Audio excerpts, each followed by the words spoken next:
Yapay zeka veri merkezleri bugün Amerika'da tek bir şey için sıraya girmiş durumda. Elektrik. Şebekeye bağlanmak için bekleme süresi 3 ila 10 yıl. Yapay zeka yarışında bu sonsuzluk demek ve bu krizin tam ortasında gücü yıllar içinde değil aylar içinde teslim eden bir şirket var. O şirketin hissesi son 52 haftada %784 yükseldi. Sonra 5 haftada değerin %39'unu sildi. Kimine göre bir balon patlıyor, kimine göre bu treni kaçıranlara açılan ikinci bir kapı. İki taraf da aynı tabloya bakıyor, taban tabana iki zıt şey veriyor. Size 3 şey vereceğim.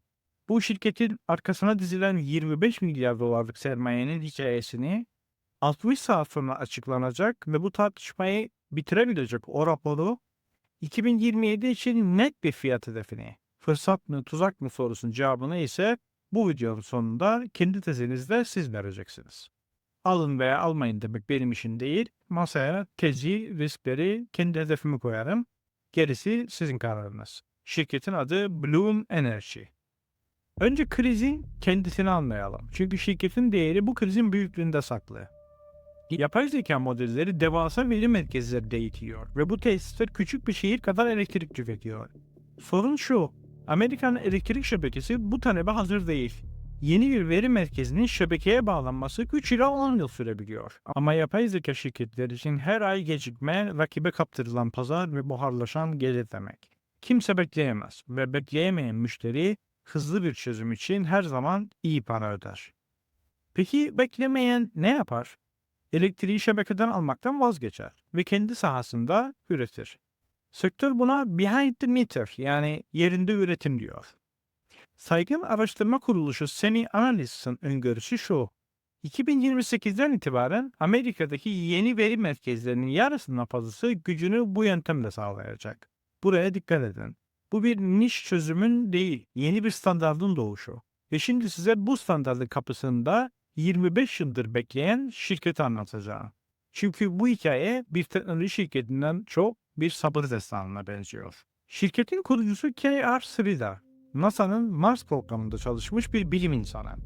Görevi Mars'ta oksijen üretecek bir cihaz geliştirmekti. O teknolojiyi dünyaya döndürüp tersine çevirdi. Oksijen üretmek yerine oksijenle elektrik üreten katı oksit yakıt hücrelerine. 2001'de kurduğu şirketi tam 25 yıl boyunca sayısız kriz ve şüpheden geçerek bugüne taşıdı.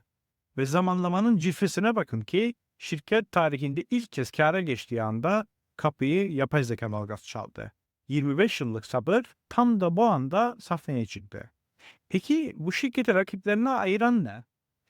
İki şey. Ve ikisi birlikte şirketin mootunu yani kolay kolay aşılamayan rekabet avantajını oluşturuyor. Birincisi hız. Blue bir veri merkezine gücü aylar içinde kurup teslim edebiliyor. İkincisi teknik.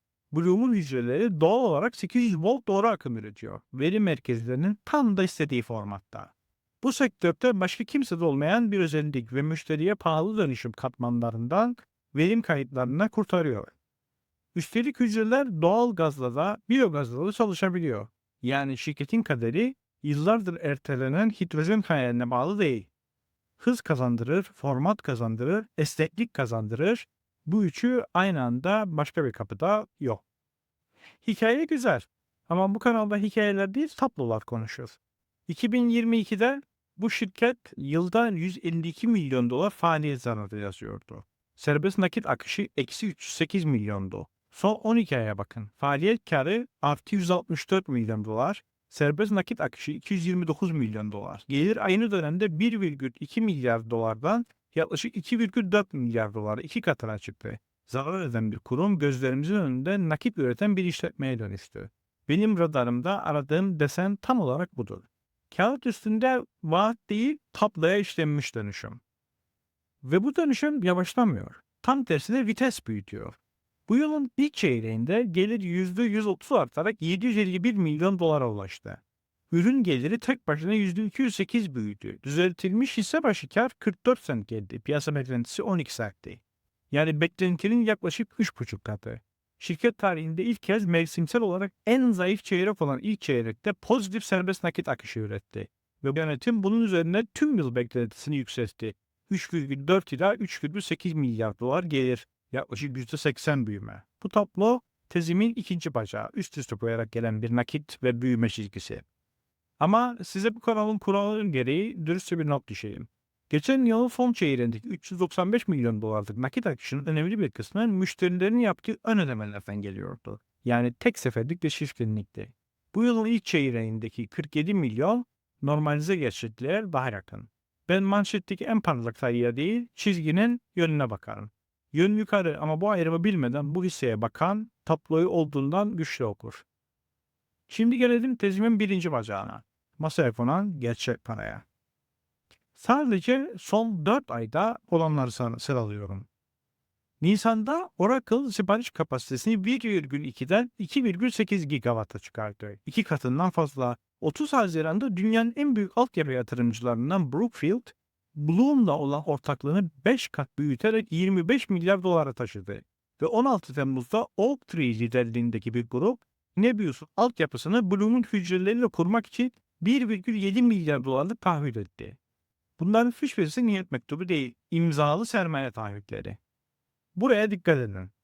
Tek başına Brookfield çerçevesi 25 milyar dolar.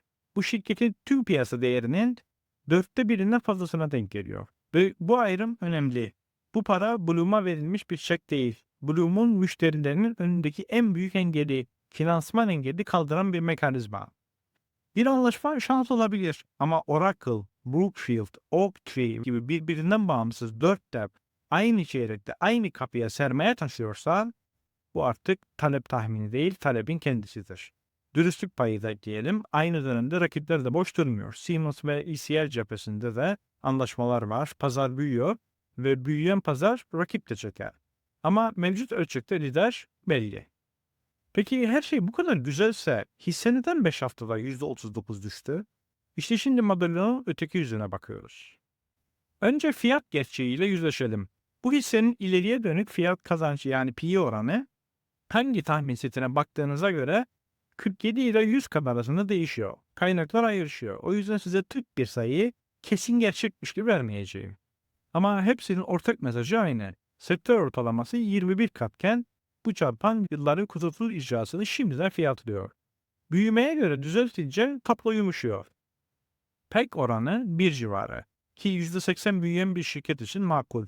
Ama o PEG tahminlerin tutması koşuluna dayanıyor. Ve size tezimin en kritik cümlesini söyleyeyim. Böyle şişkin bir çarpanın en acımasız katili kötü bir çeyrek raporudur. Kötü bir çeyrek tezi kırmaz ama mideyi de deler. O gün hisseyi satan tezi yanlışlanan yatırımcı değil, çoğunlukla midesi delen yatırımcı olur. Bu yüzden bu şirketin büyümesinin vites küçültme lüksü yok. Hiç yok. İkinci risk daha taze. 8 Temmuz'da Hunter Brook adlı bir araştırma kuruluşu, Bloom'un hücrelerinde kullanılan kritik bir madde olan Scandium'u tek kaynaktan yani çiğden tedarik ettiğini iddia eden bir rapor yayınladı. Hisse o gün %13,6 düştü. Baird gibi kurumlar iddiayı eski aya argümanlardan yeniden ısıtılması diye savundu. Ama şunu net söyleyeyim. İddia henüz ne kanıtlandı ne de çürütüldü. Bu açık bir dosya ve 60 saat sonraki bilanço çağrısında yönetimin bu soruya vereceği yanıt bence o gün açıklanacak her rakam kadar önemli. Dipnot olarak 3 şey. Hisse sayısı 6 yılda yaklaşık 2,5 katına çıktı. Seyretme bu hikayenin kalıcı bir maliyeti. Bilançoda 2,5 milyar dolarlık dönüştürülebilir tahvil var. Ve Wall Street temkinli. 27 analisti 16'sı tut diyor. Ortalama hedef 271 dolar civarında. Yani bu videodaki iyimserliğin sokaktaki konsensüs olmadığını bilerek dinleyin. Toparlayalım ve seri izleyenler için teraziyi tutalım. Snowflake'i katalizör standartında bile pahalı demiştim. Reddit'e hafif primli, Bloom'un çarpanı kağıt üstünde ikisinden de yüksek ama büyümesi de ikisinden de hızlı ve arkasındaki sermaye taahhüdü ikisinde de yok. Benim okumam şu, bu fiyat ideal bir giriş noktası değil. Zirveden %39 aşağıda 20 haftalık ortalamasının üstünde bir konsolidasyon bölgesi. Pahalı diyemem. Ucuz hiç diyemem. Tilki de böyle anlarda ne kaçar ne atlar, suyun başına oturur ve izler. Gelelim hedefime. Tezim tutarsa yeni anlaşmalar gelire dönmeye devam eder ve büyüme vites küçültmezse Bu şirketin 2027'de bugünkü guidance'ının çok ötesinde 250 ile 350 milyon dolar bandında serbest nakit üretme politikası var. O patikada çarpan korunur, korunmasa bile büyüme telafi eder. Sokağın bu avucu 359 ile 480 dolar arasında konuşuyor. Benim kendi hesabımın çıktısı 2027 için 450 dolar. Bugünden yaklaşık 2 kat. Bu bir kehanet değil, iki bacaklı bir testin iptal koşullarıyla birlikte verilmiş sonucu. İki iptal koşulum var.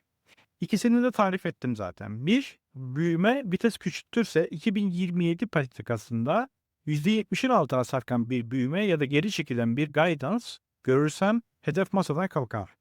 İkincisi ise Scandium iddiası. Doğrulanır ve marjlara sıçrarsa tez inatla savunulmaz. Güncellenir ya da kapatılır. Portföy tarafındaki kuralım da her zamanki gibi aynı. Hiçbir şirket ne kadar parlarsa parlasın toplamın %6'sından fazla yer kaplayamaz. Ve bu tez ilk sınavını bu videodan sadece 60 saat sonra verecek. 28 Temmuz'da ikinci çeyrek bilançosunda. 3 soruya yanıt arayacağım.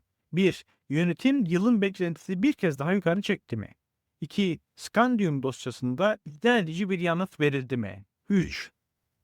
Ödeme şişkinliğinde aranmış normalize nakit akışı çizgisi hala yukarı mı? 3'ü de evetse tez güçlenir.